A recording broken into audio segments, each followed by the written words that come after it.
കൊല്ലം കൊട്ടിയത്താണ് ദേശീയപാതയുടെ നിർമ്മാണം നടക്കുന്ന സ്ഥലത്ത് അപകടമുണ്ടായിരിക്കുന്നത്. അതായത് ഈ വലിയ ഹൈറ്റിലേക്ക് ഉയർത്തുന്നതിന് വേണ്ടി, ആ മേൽപ്പാലത്തിന്റെ അത്രയും ഹൈറ്റിലേക്ക് ഉയർത്തുന്നതിന് വേണ്ടി ഇവിടെ ഈ ചുറ്റിൽ ഇത്തരത്തിൽ ബ്ലോക്കുകൾ അടുക്കിക്കൊണ്ടാണ് നിർമ്മാണങ്ങൾ നടക്കുന്നത്. 6 വോളിന്റെ ബ്ലോക്കാണ്, അതായത് ഈ ഭാഗത്തുണ്ടായിരുന്ന ഒരു ബ്ലോക്കാണ് തകർന്നു വീണെന്ന് പറഞ്ഞാൽ അത് ഈ ഭാഗത്തുകൂടെ ഇവിടെ ചേർന്ന് വാഹനങ്ങളൊക്കെ പോയിക്കൊണ്ടിരിക്കുന്ന ഒരു ഭാഗമാണ്. ഇവിടേക്ക് അത് തകർന്നു വീഴുകയും ഇതുവഴി പോവുകയായിരുന്ന ഒരു സ്കൂട്ടർ യാത്രക്കാരിയുടെ കാലിലേക്ക് വീഴുകയും അവരുടെ ഈ വലത് കാലിനാണ് ഗുരുതരമായി പരിക്കേറ്റിരിക്കുന്നത്. കാണാം, ഇതിന്റെ ആ സ്ഥാനത്തിനാകെ ഒരു ചരിവ് സംഭവിക്കുകയും ചെയ്തിട്ടുണ്ട്. ഇവിടെ ഉണ്ടായിരുന്ന അതായത് സാധാരണ ഇതിന് കണക്ട് ചെയ്ത് നിർത്തുന്നതെന്ന് പറഞ്ഞാൽ ഇതുപോലെ 2 തടികൾ ഒരു നട്ടിൽ ചേർത്തിട്ടാണ് നിർത്തിയിരുന്നത്. അത് പൂർണ്ണമായി പൊട്ടിക്കൊണ്ടാണ് ഇതിപ്പോൾ വീണ് ഒരു അപകടം സംഭവിച്ചിരിക്കുന്നത്. ഇതുമായി ബന്ധപ്പെട്ടുകൊണ്ട് ഇതിന് നേരെ എതിർവശത്ത് കടകളും സ്ഥാപനങ്ങളൊക്കെ നടത്തുന്ന ആളുകൾ ഉൾപ്പെടെയുള്ളവരുണ്ട്. എപ്പോഴായിരുന്നു അപകടം? എന്താണ്? 3:30 മണിക്കാണ് ഒരു കുട്ടി സ്കൂട്ടർ ഓടിച്ചു പോവുകയായിരുന്നു. ആ സമയത്ത് യാതൊരു മുൻകരുതലും ഇല്ലാതെ JCB വെച്ച് ഇവരിവിടെ വർക്ക് ചെയ്തുകൊണ്ടിരിക്കുകയാണ്. ആ സമയത്താണ് ഈ വലിയ ഇത്രയും വീതിയും നീളവും ഇത്രയും വെയിറ്റുമുള്ള മതിൽ മറിഞ്ഞ് സ്കൂട്ടർ യാത്രക്കാരായ ഒരു ലേഡിയുടെ ദേഹത്ത് വീഴുകയും അതിനെ വലിയ പരിക്കുകളോടെ കൊട്ടി ഹോളി ക്രോസിൽ അഡ്മിറ്റ് ചെയ്യുകയും ചെയ്തു. വ്യാപാരി വ്യവസായിയുടെ ഇതാണെന്ന് തോന്നുന്നു. എന്താണ് കാര്യം? ഇത്തരത്തിൽ നിരവധി പരാതികൾ നേരത്തെ പറഞ്ഞതായിട്ട് കേൾക്കുന്നുണ്ട്. ഈ നിർമ്മാണങ്ങൾ പണിയെന്ന് പറഞ്ഞ വ്യാപാരം നിങ്ങൾക്ക് അറിയാം. ഇവിടെ ഉപയോഗിക്കുന്ന മണ്ണ് തന്നെ ഏതോ കായലിൽ നിന്ന് കൊണ്ടുവരുന്ന വേസ്റ്റ് മണ്ണാണ് ഈ കൊണ്ടുവന്നത്. ഈ പൂരി മണ്ണ് ഇടുമ്പം തന്നെ ഇതിനകത്ത് വെള്ളം ഇറങ്ങി യഥാർത്ഥത്തിൽ വർക്കൊന്നും നോക്കാനായിട്ട് ഉദ്യോഗസ്ഥർ വരാറില്ല.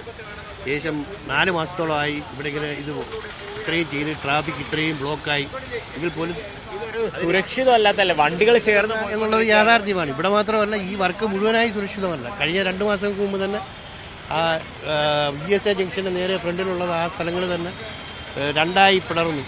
അത് അവർ ടാറൊഴിച്ച് അത് ഇത് ചെയ്യും. പക്ഷേ തീർച്ചയായിട്ടും ഈ വർക്കിനകത്ത് സൂപ്പർവൈസിങ് ഇല്ല. ഇത് മുഴുവനായി ഒരു സൈഡിലേക്ക് ചരിഞ്ഞിരിക്കുകയാണ്. ഇത് വളരെ വലിയ അപകടങ്ങൾക്ക് കാരണമാകും. തീർച്ചയായും ഇതിൻ്റെ ബലം പരിശോധിക്കണം. ജനപ്രതികൾ ഈ വിഷയങ്ങളിൽ ഇടപെടണം എന്നാണ് നമുക്ക് പറയാനുള്ളത്. ചേട്ടാ, ഡെയിലി ഞാനിത് യാത്ര ചെയ്യുന്ന വലിയ ബ്ലോക്ക് ഉണ്ടാകുന്നു. അപ്പോൾ ഇത്തരത്തിൽ സുരക്ഷിതമല്ലാത്ത രീതിയിലൊരു നിർമ്മാണം എങ്ങനെയാണ് യാത്ര ചെയ്യാൻ കഴിയാൻ തോന്നുന്നത്? കാര്യം ഇനി ഉയർച്ചയിലേക്ക് പോകേണ്ടതാണ്. അതെ, ഇതിനകത്ത് ഇപ്പോൾ നമ്മളൊക്കെ സ്ഥിരമായിട്ട് ഈ വഴി കൂടെ യാത്ര ചെയ്യുന്ന നമ്മളിവിടെയുള്ള പ്രദേശവാസികൾ, വ്യാപാരികളൊക്കെ ആയിട്ടുള്ള ആൾക്കാരാണ്. നമുക്ക് സ്ഥിരമായിട്ട് നമ്മൾ ജീവൻ പണയപ്പെടുത്തിയാണ് ഇതിലെ കൂടെ യാത്ര ചെയ്യുന്നതെന്ന് വേണമെങ്കിൽ പറയേണ്ടി വരും. കാര്യം ഇപ്പോൾ തന്നെ നമുക്ക് കാണാവുന്ന ഈ വോള് കംപ്ലീറ്റ് ചാഞ്ഞിരിക്കുകയാണ്. ഇവിടുത്തെ ഈ അപാകത കാരണമാണ്. അങ്ങോട്ടൊക്കെ നോക്കിയാലും എല്ലായിടത്തും ഈ പണിഞ്ഞിരിക്കുന്നത് കൃത്യമായിട്ടുള്ളൊരു നിരപ്പിലല്ല ഇരിക്കുന്നത്. എല്ലാം അങ്ങോട്ടും ഇങ്ങോട്ടുമൊക്കെ മാറിയും തിരിഞ്ഞുമൊക്കെ ഇരിക്കുകയാണ്. അപ്പോൾ നമുക്ക് തീർച്ചയായിട്ടും ഭയന്നാണ് നമ്മൾ ഈ പാതയിലൂടെ, ഈ സർവീസ് റോഡിലൂടെ നമ്മൾ യാത്ര ചെയ്യുന്നത്. എല്ലാ ദിവസവും ഭയന്നാണ് യാത്ര ചെയ്യുന്നത്. ഇത് മറിഞ്ഞ് നമ്മളെ ദേഹത്തോട്ട് വീഴുവോ എന്ന് ഭയന്ന് തന്നെയാണ് യാത്ര ചെയ്യുന്നത്. എത്രയും പെട്ടെന്ന് ഇതിലെ അപാകതകളൊക്കെ പരിഹരിച്ച് നേരാമണ്ണത്തിലുള്ള രീതിയിൽ ഇത് നടത്തണം. ഈ വാള് തന്നെ അശാസ്ത്രീയമാണ്. ഇവിടെ തൂണുകളിലാണ് ഇത്തരത്തിലുള്ള ഈ നിർമ്മാണ പ്രവർത്തനങ്ങൾ, ഈ ഉയരപ്പാത തൂണുകളിലാണ് നിർമ്മിക്കേണ്ടത്.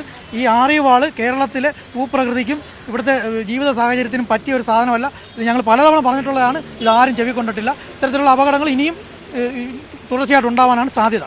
ഈ 6 വാൾ നമുക്ക് ഇവിടെ ശ്രദ്ധിച്ചാൽ അറിയാം. കാര്യം ഇവിടെ ഉണ്ടാകാൻ പോകുന്ന ഒരു ഹൈറ്റ് എന്ന് പറയുന്നത് അത്രത്തോളം, ഇത് കൊട്ടിയം ജംഗ്ഷനിലാണ്.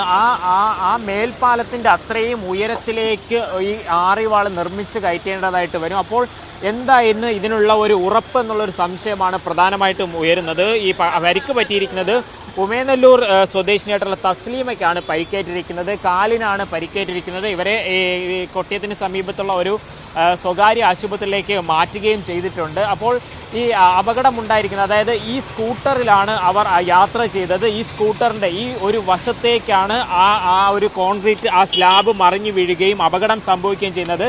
സ്കൂട്ടറിന് പറ്റിയ ഈ അപകടം കാണുമ്പോൾ തന്നെ നമുക്ക് മനസ്സിലാകും എത്രത്തോളം ഗുരുതരമാണ് ആ കാലിനേറ്റിരിക്കുന്ന പരിക്കെന്ന് പറയുന്നത്. ഈ വലതുവശത്തെ കാലിന് ഗുരുതരമായി തന്നെ പരിക്കേറ്റാണ് ഇപ്പോൾ ചികിത്സയിലായിരിക്കുന്നത്.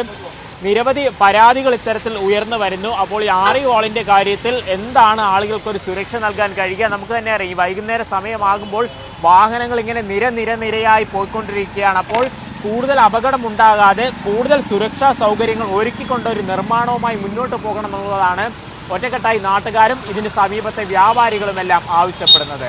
കൊല്ലത്ത് നിന്ന് രതീഷ് മാടമ്പിശ്ശേലിനൊപ്പം ലിജോ റോളൻസ്, മീഡിയ 1.